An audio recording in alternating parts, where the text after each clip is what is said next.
Welcome to Overhauling Tech Debt, a modern data stack migration journey. Heard some of you talking about tech debt. This is probably not the first one you've attended. It's been a bit of a week. I don't know about you, I'm a little tired. Maybe you partied super hard last night. You've come to the right place. I'm here. I'm the analytics engineering team lead at a company called Unbounce based in Vancouver, Canada. Unbounce is a landing page building tool. They lean pretty heavily into AI so that we can help our customers easily build landing pages with optimized conversions. I'm part of a data platform team. Our mission is to enable data access and insights for the entire company. I have more than a decade of experience across database development, analytics engineering, and data analysis. And I have a particular appreciation for clean, scalable data infrastructure.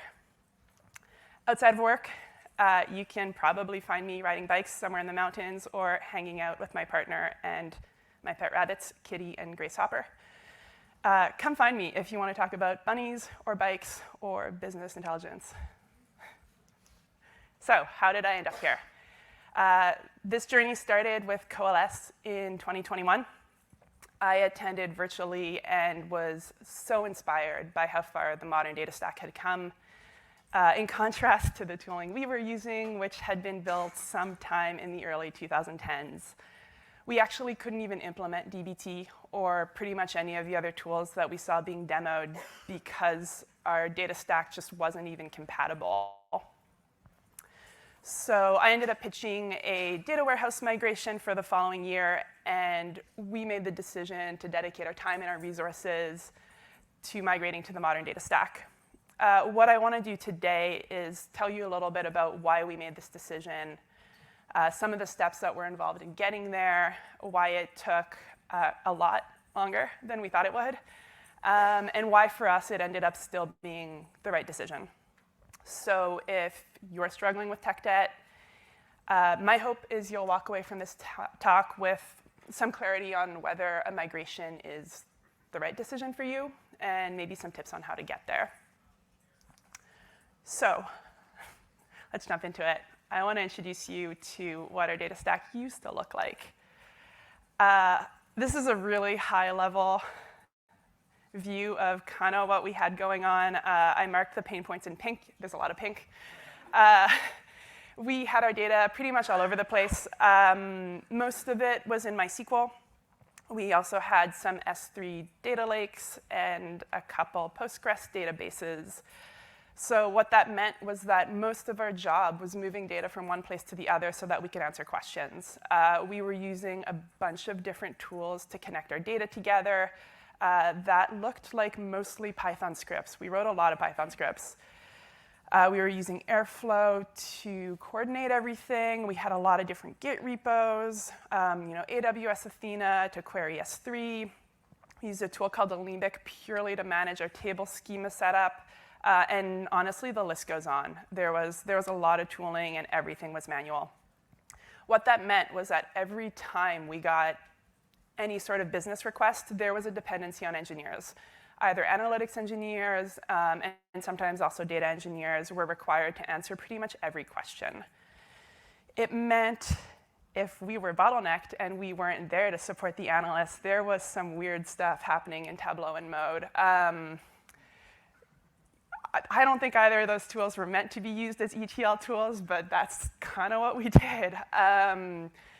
Or really complicated Tableau queries under the hood, or really advanced calculations that would break really easily, and it just wasn't easy or sustainable. I mentioned we wrote a lot of Python scripts. Pretty much every single arrow you see here was someone writing. It got introduced to me as artisanal code when I onboarding. Everything was handcrafted. And it meant onboarding was brutal. You started at the company and you had to learn all these different tools, and even if you were joining as a data analyst, you were kind of expected to have some sort of data engineering skill as well. So it was also really hard to hire the right talent because we were constantly looking for unicorns. So here's an example business question. We launched a new feature called Smart Builder. The company is extremely invested in Smart Builder, and they asked us a really obvious question. How did it go? What's adoption like? What did our workflow look like? We had to figure out where the data was. Some of it was in S3, some of it was in Postgres, a bunch of it was in MySQL.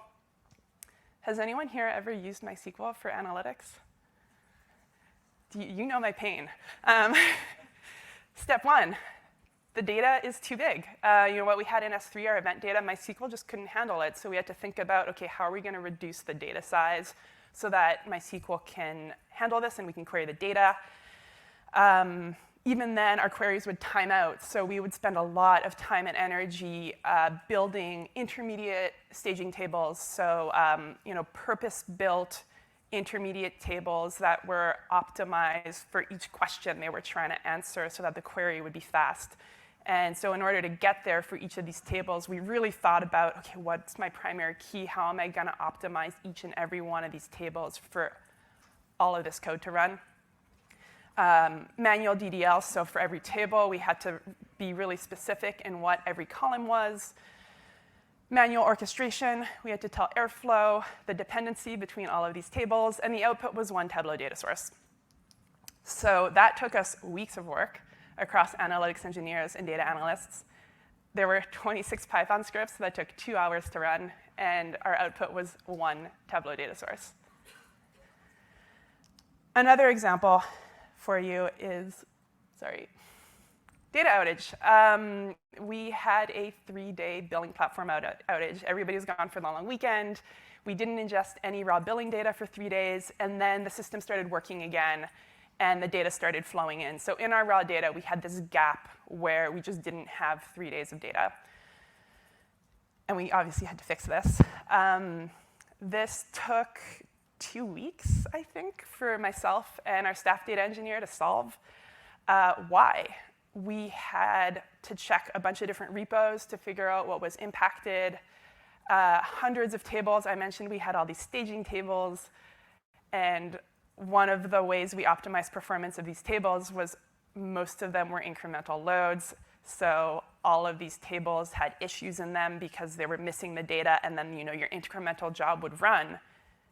And after the 3-day gap, you had data again, and so they didn't realize anything was wrong, and we just had no data. So we had to figure out what were all the impacted tables. I think there were close to 50. And then for each one of these tables, had to write a bunch of manual scripts to truncate, reload all the data. And because all of this was manual, we also had to do a whole bunch of QA to make sure there were no typos along the way, and our data looked good. So this just wasn't sustainable for us. It wasn't scalable. I mentioned onboarding was really difficult. Engineering was a constant bottleneck. Turnaround time, super slow. And honestly, we were just getting frustrated. We had constant performance constraints we had to try to optimize for. And it was impacting us as a team. We couldn't really scale or grow our impact across the company. We basically manually curated dashboard data sources, and that was all we could really handle as a team. So where were we heading, and why was it worth it to us? If you remember, this is where we started. Think pain spaghetti. This was our end goal. You've probably seen variations of the same thing everywhere. We wanted to move from an ETL approach to ELT. So we want all of our raw data to go to the same place. We want all of our transformations to happen in the same place. And we want to then push the data from that single source of truth out to wherever we need to use it. Got a little bit of heat this week for using Redshift. I think it's great. I'm going to defend that choice. So we moved to Redshift and dbt. So what was our end goal? Unified data warehouse. I mentioned AWS Redshift. For us, this ended up being enough for our needs. Our main concerns were size of our data. I mentioned Previously, we had issues with just having data sitting in S3 because we couldn't handle it in our warehouse. That was solved for us with Redshift. And query runtime also stopped being a concern. I mentioned the switch from the ETL approach to ELT.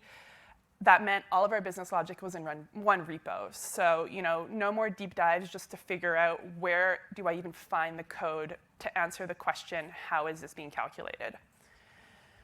We made the decision to adopt DBT at the same time.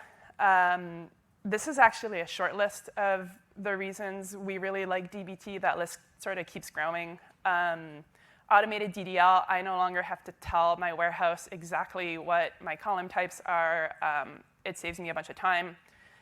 The automatic lineage, basically the ref function for us, same thing. No more going to Airflow scripts and being like, OK, so what's upstream and what's upstream of that? And it's just so easy. I just click on it. I haven't written any Python this year. It's so nice. I just write SQL and Jinja. We totally got rid of the Tableau logic issues we had. So no more complicated data sources, no more super complicated calculations. Everything lives in DBT. And testing. We didn't even have testing. You probably know the pain of finding out you have an outage from your CFO or something. It stings. So now we find out about it first in Slack, and we solve it before anybody notices. So I want to revisit those two examples. Smart Builder. We launched Smart Builder. How did it go? We recreated that flow in Redshift. Where's the data? It's in Redshift. I no longer have to wonder which data warehouse contains that one piece of data that I need to answer one facet of the question. I no longer care about the data size. I know Redshift can handle it. I think we're using 4% of the smallest Redshift cluster right now. Obviously, that's growing, but it's just so refreshing to not even think about it. Got rid of all our intermediate staging tables. It's irrelevant. Don't really have to think about keys unless I really want to. DBT handles the DDL. DBT handles all the dependencies. All I need to do is write my business logic in code. DBT handles it, and I have the same Tableau data source. So that resulting flow, that went from being weeks of work for us to days. Our 26 Python scripts became 14 DBT models. Our runtime went from 2 hours to 4 minutes, and we had the same Tableau data source as our output. Data outage. God, this one just killed me a little bit inside when it happened. It happened right in the middle of our migration, so we had to solve it in two places. We were still supporting both systems at the time. So I mentioned it was 2 weeks of work for two of us to solve this in our old stack. In the new stack, I did this alone in a few minutes, possibly a few seconds. All I really had to do was write a single line of code and tell DBT, hey, find all the models that are downstream of our raw billing data and do a full refresh on anything. We had fewer incremental jobs because, again, fewer performance constraints, but also I didn't have to go fishing for them and check every single script to figure out what was incremental and what wasn't. So yeah, that was one line of code, took a few minutes to run, and the problem was solved.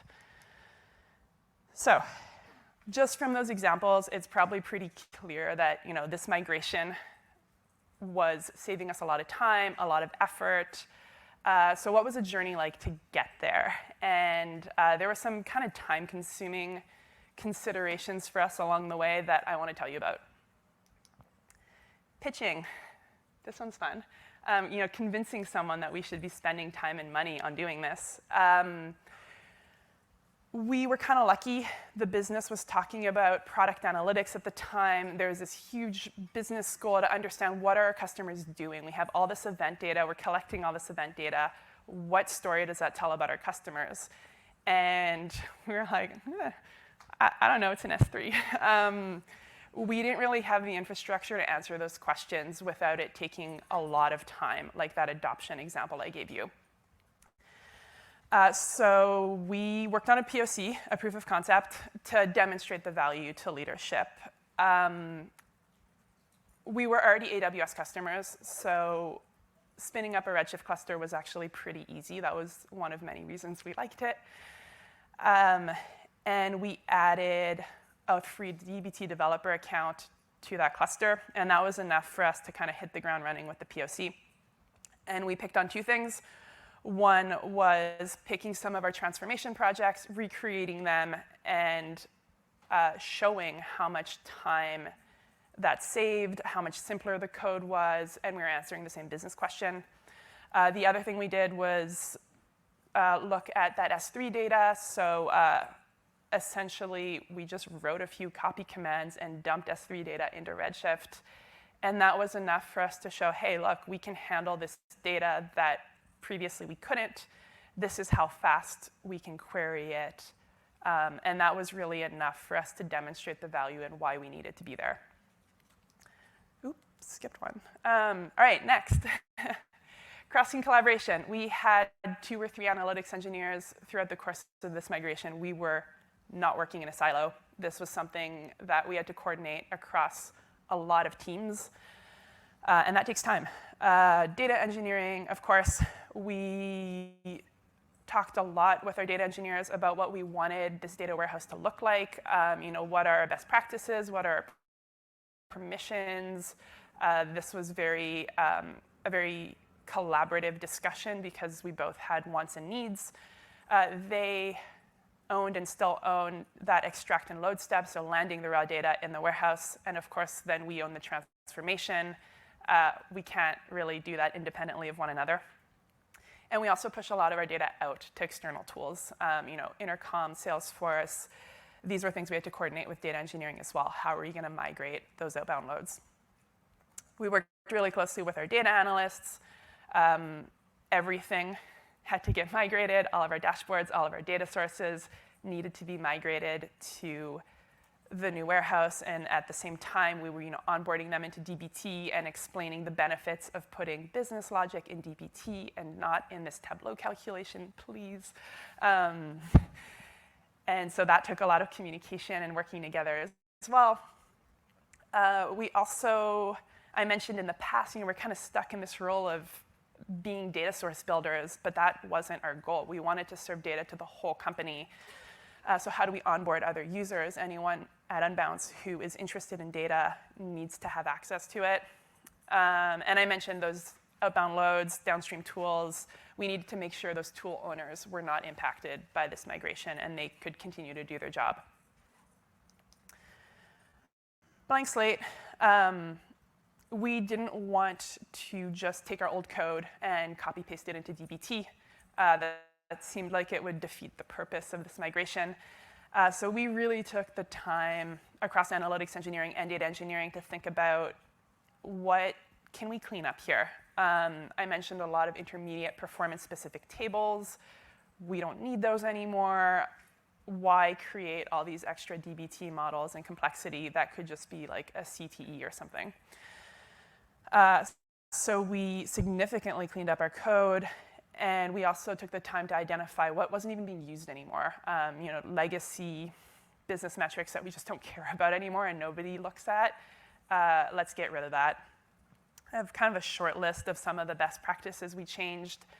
I saw the vote upstairs about like camel case versus snake case.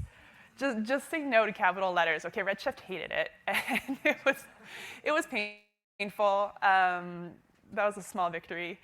I mentioned testing. We didn't have it. We have testing now. We really thought about, okay, dbt testing is a thing. How are we going to implement this? What do we care about? Documentation needed to be updated and improved. And we took some time to work on our PR structure. I think we had like that continuous integration in place right away. We were really excited about it. So yeah, that takes time. And for us, it was totally worth it. Onboarding. The business didn't exactly stop and wait for us to finish this migration. This ended up being a really long-term project because we had constant competing priorities and things we needed to work on in parallel with this migration. So we had a lot of code, really small team, lots of stuff going on at the company. During the migration, we had some leaves that meant hiring some short-term contracts, new hires. And there was a point in time where if you onboarded Unbounce as an analytics engineer, it was like, well, welcome. Here's our old stack. Here's our new stack. You kind of need to learn both of them right now. And it was an absolute fire hose of information and time for somebody to get up to speed when they joined the company.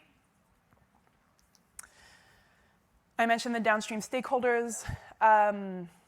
Over the course of this migration, sometimes we noticed, as we cleaned up the code and made it simpler, noticing maybe bugs that used to exist that we solved along the way, or some small changes in our business logic. And we needed to make sure, the day that we switched Tableau from using MySQL to Redshift and our revenue numbers changed, we needed to make sure finance team has signed off on this, as an example. So we were really careful in communicating to our stakeholders.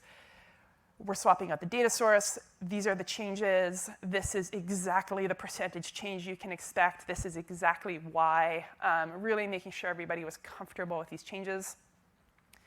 I mentioned the outbound load tools. These were all in use. Intercom, we're using data from our warehouse to email our customers. We need to make sure we don't break that along the way. So there was no, we're not building net new business data here. We're swapping it out, and we need to make sure that anybody who's using that is not impacted. So we were very careful with that communication as well. And there was also a point in time, I mentioned that billing outage, and we had to solve it in 2 places.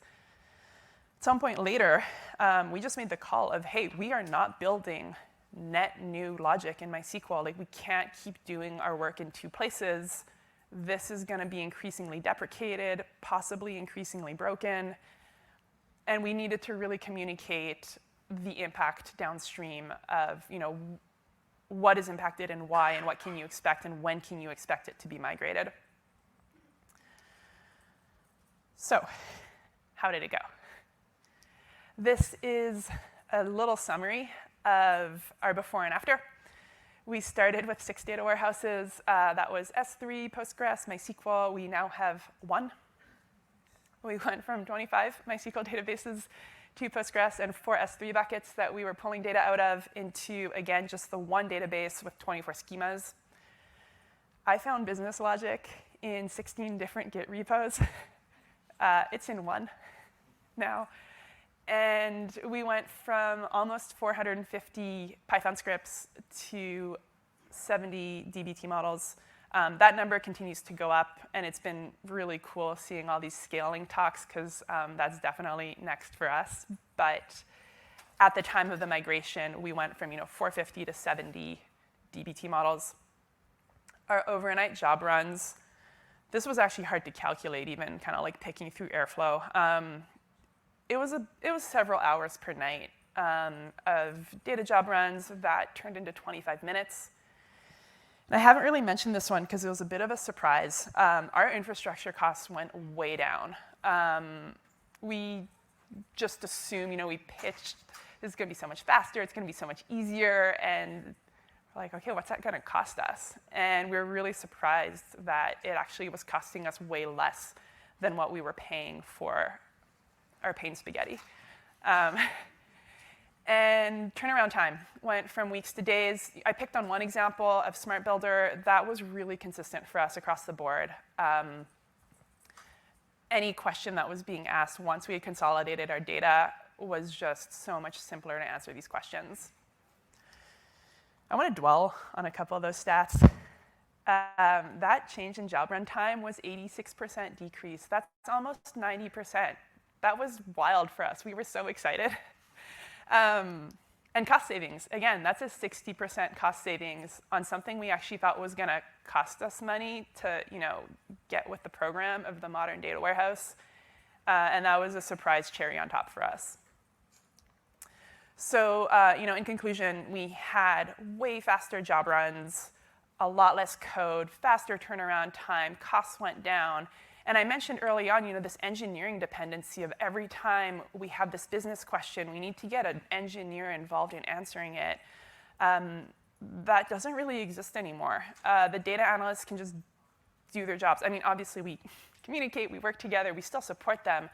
But for the most part, if they need to answer a question, they can go into the data warehouse and answer that question, and we don't have to write these artisanal pipelines anymore. I mentioned product analytics was a bit of a buzzword at the company. We implemented mixed panel. So our flow is maybe a little unconventional, but we push our event data out from our data warehouse into mixed panel. That allows us to have that single source of truth on our event data, and our product team loves it. They just go in, and we're pushing event data, we're pushing user data, account data. They have everything they need, and they just go in and drag and drop and answer all these questions and make business decisions, and we don't have to do any of it. It's great. So what's next for us? I mentioned we want to support the whole company. Short term, that means this AI team, I mentioned Unbounce, is really all in on AI tooling. We want to make sure we're supporting this team of data scientists as well, so helping streamline their jobs. You've probably heard the term data mesh, data catalog enough times this week that you're kind of sick of it. That's next for us as well. You know, what can we do to make sure every single person at the company has access to the data that they need and understands what it is and how to use it? So those are our kind of short-term next steps. But in conclusion to this story, you know, if you're in the same position I was in 2 years ago, you're attending Coalesce, and you actually can't even use DBT because everything is so outdated that it's incompatible. It might be time to bite the bullet, jump into a migration project. You know, for us, nothing really beats the feeling of being in a leadership presentation and they're showing us all these business impacting metrics, and they actually self-serve those. Nobody on our team had to drop what they were doing to do some sort of urgent data pull. They just did it themselves, and the business is moving forward with their data decisions. So that is the end of my talk. Thank you so much for being here.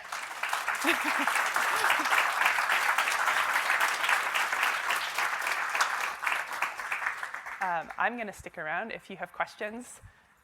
Even if your question is why Redshift, I will answer that question. Yes? Do you have to deal with any concurrency issues with the Redshift cluster? OK, so the question is, do we have any concurrency issues with the Redshift cluster? No, you know, we're a pretty small company. I mentioned we just have the 70 DBT models. So for us, DBT handling all the dependencies has been enough. We might get there with scale, but so far so good. Yes? Whenever your teams are self-servicing tools, are you providing like a data dictionary or like a semantic layer for them to like be all in the same page certified? So the question was, with the self-serve layer, do we provide a data dictionary and information about that data? We have a lot of backlog tickets for that. I mean, yes, we have some documentation, and anyone who's ever written documentation about data knows, or any documentation really, you know, as soon as you write it, it's outdated. In my opinion, when we talk about data catalog as these next steps, that is at the core of it. You know, how do we make sure that the information we provide is actually up to date? So that is next for us. Yes? When you got the agreement to move onto Redshift, within that agreement, did you kind of say, like, I need all of my time dedicated to that move, or did you kind of have to do 2 jobs at once?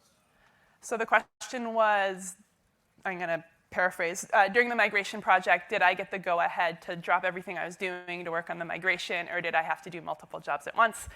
Definitely multiple jobs at once. And that is a huge part of why it took a while. You know, you get 2 or 3 headcounts working on this, and the business doesn't stop and wait for you. Yes? So why the decision to drop like all the intermediate tables? So the question is why the decision, sorry, repeating for streaming, the decision to drop intermediate tables, honestly, because we didn't need them. So we still have intermediate tables if it makes sense. So, you know, like some sort of DBT model that we know it's going to get reused in a bunch of different places, but we had tables that were just for performance, and this table is designed to just have this one query running on it to then feed into this other very similar table, and we got rid of those. Yes? You talked a lot about stakeholder engagement and getting buy-in. I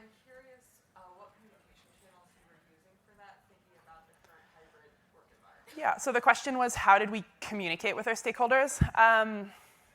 We use a lot of Slack, to be honest. So we have a whole data updates channel, and we would make sure to tag the right stakeholders. That was more, FYI, hey, Tableau is now using Redshift. Let us know if you have any issues. And otherwise, the teams that were a little bit more invested, so I mentioned in passing finance, we worked really closely with them when we were migrating our core metrics. That was a lot of meetings. That was us doing deep dives, presenting spreadsheets with like, this is exactly the discrepancy, let's talk about it. And so the people who were really, really dependent and engaged with that data, we made the time to really meet and talk about it in depth. Yes? Two quick ones.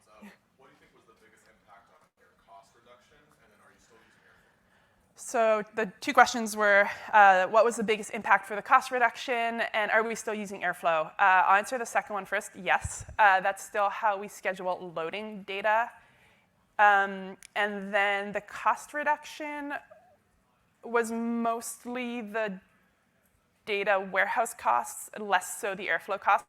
So it was, there wasn't Airflow costs, but it really came back to, all these intermediate tables we're creating that we're storing, and we're having to schedule those in Airflow, and you're having to it was just so inefficient. There were so many steps involved from getting to point A to point B, and that was computational costs and storage costs for us.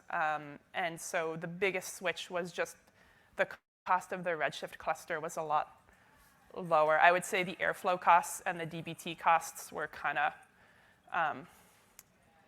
canceled each other out, but it was mostly the storage. Yes?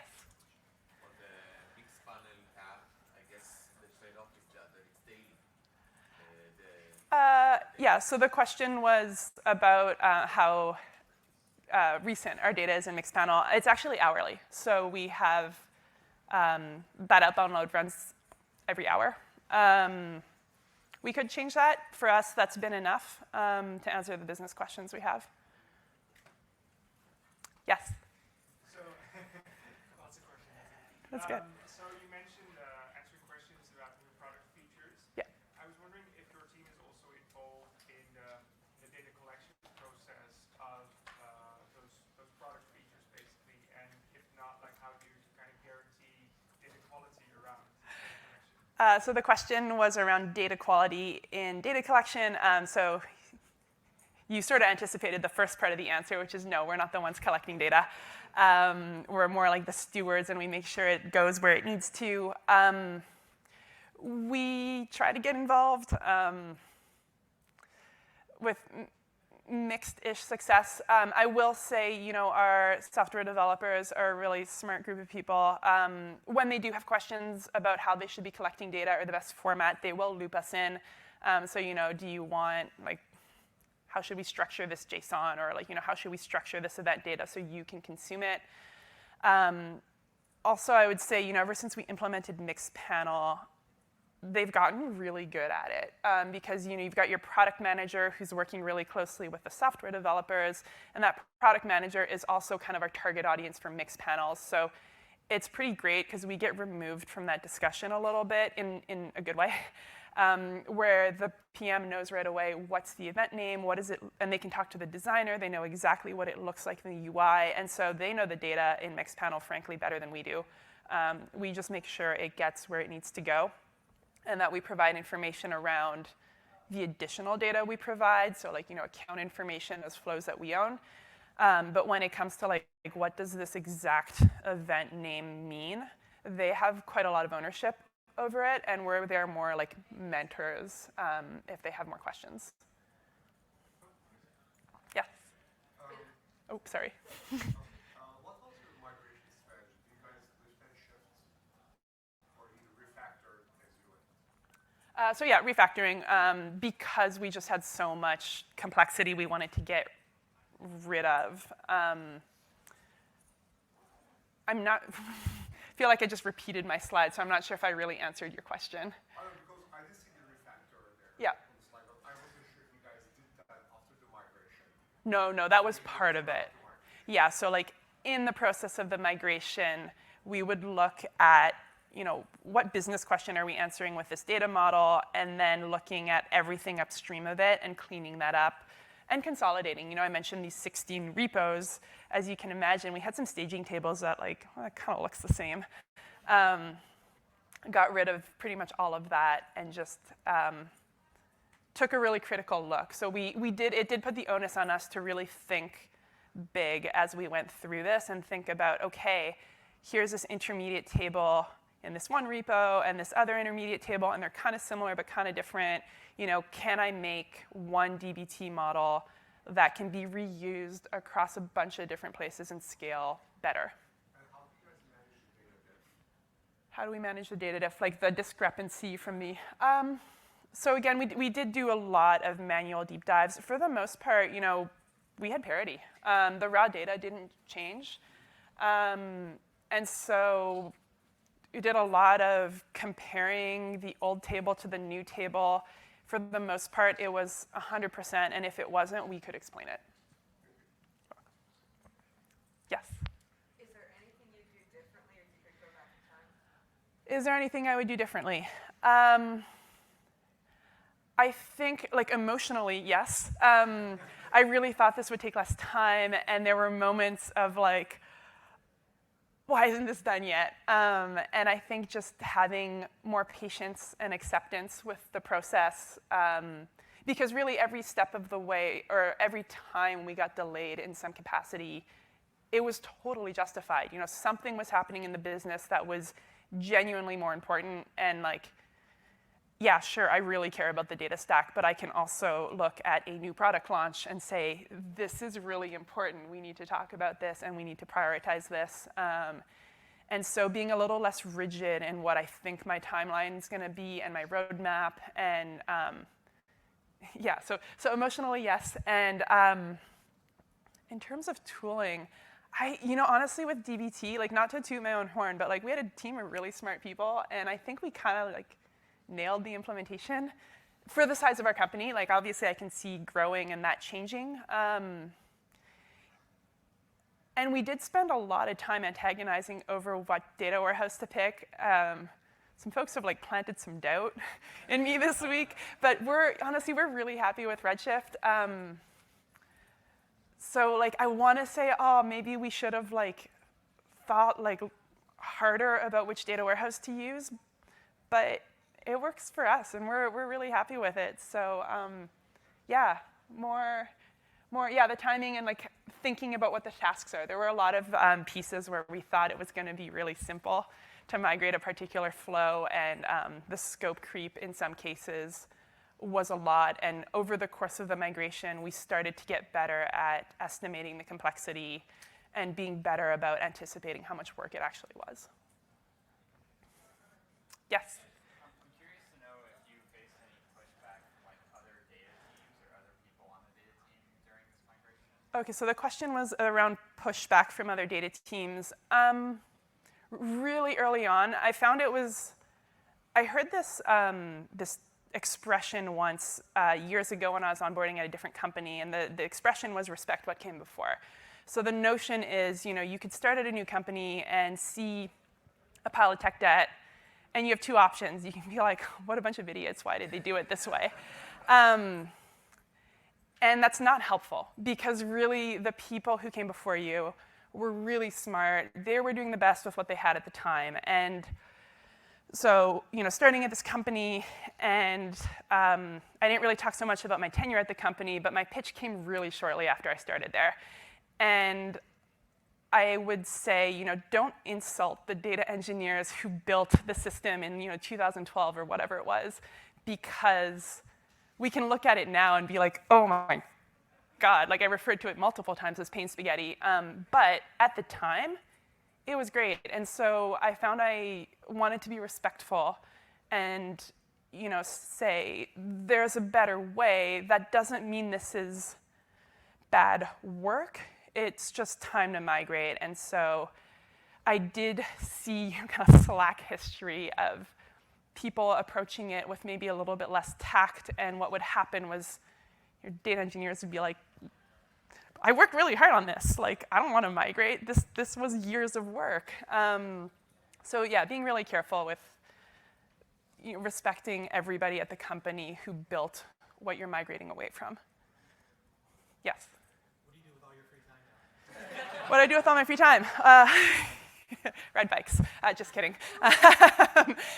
Yeah, no, it's, like I mentioned, we really want to scale up. We don't want to be data source builders. We want to be serving data infrastructure to the entire company. And so it's really making ourselves available to everybody who uses data and figuring out what other pain points we can solve. Can I ask one more? Yes. So when you unload data at S3 for Mixpanel, are you using a custom materialization for that, or are you using another tool? Am I using a custom materialization to unload data at S3 and push it to Mixpanel? No, I am using a DBT post hook. So when our event data model runs, there's a post hook in DBT with 3 lines of SQL code that just says unload to this S3 bucket. And there's a Lambda trigger on the bucket. So every time there's an update to it, the Lambda function runs and it pushes data out to Mixpanel. Did that answer your question? Awesome. Any other questions? Awesome. Well, thank you so much for being here.